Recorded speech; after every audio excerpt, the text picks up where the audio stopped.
हे नमस्कार welcome to back नजर आज तपाईहरुले यस भिडियोमा हेर्न सक्नुहुन्छ एउटा अमेजिङ र कुल एप्लिकेसन वेब कन्ट्रोल एप्लिकेसन। यसबाट तपाईले आफ्नो मिडिया प्लेयरलाई टचलेस मिडिया कन्ट्रोल गर्न सक्नुहुन्छ। यसबाट तपाईले आफ्नो ह्यान्डबाट तपाईले म्युजिक प्लेयरलाई कन्ट्रोल गर्न सक्नुहुन्छ, पज गर्न सक्नुहुन्छ, प्ले गर्न सक्नुहुन्छ, प्रिभ्यू गर्न सक्नुहुन्छ, नेक्स्ट गर्न सक्नुहुन्छ। सो पुरै जानकारीको लागि यो भिडियोले पुरै लास्टसम्म हेर्दिनु होला। So let's get started.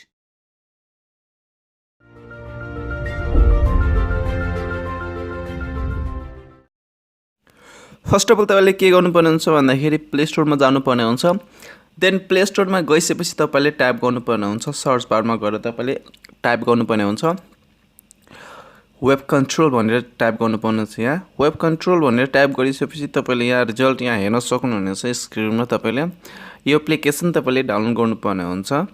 Then तपाईले के गर्नुपर्ने हुन्छ यो एप्लिकेसनको तपाईले यहाँ रेटिङ पनि हेर्न सक्नुहुन्छ। 4.1 रेटिङ छ र डाउनलोड 1 मिलियन प्लस डाउनलोड रहेको छ एप्लिकेसन धेरै नै राम्रो छ।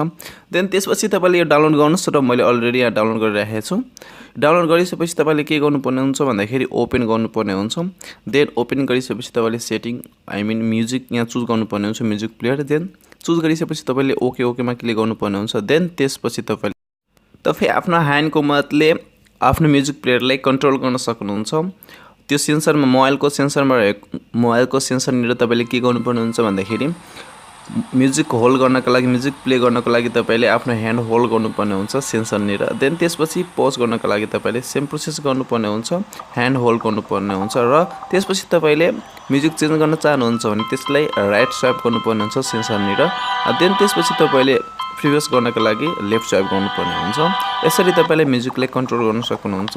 टच नगरिकन तपाईले म्युजिक चेन्ज गर्न सक्नुहुन्छ, प्ले गर्न सक्नुहुन्छ, पज गर्न सक्नुहुन्छ। एज एक्जाम्पल तपाईले यहाँ हेर्न सक्नुहुन्छ हाम्रो स्क्रिनमा। सो या गाइस तपाईहरुले भिडियो कस्तो लाग्यो कमेन्ट बक्समा कमेन्ट गर्नु होला। भिडियोलाई लाइक गर्नुस्, च्यानललाई सब्स्क्राइब गर्नुस् र सँगसँगै राइट साइडमा रहेको बेल आइकन पनि प्रेस गर्नुस्। Thank you.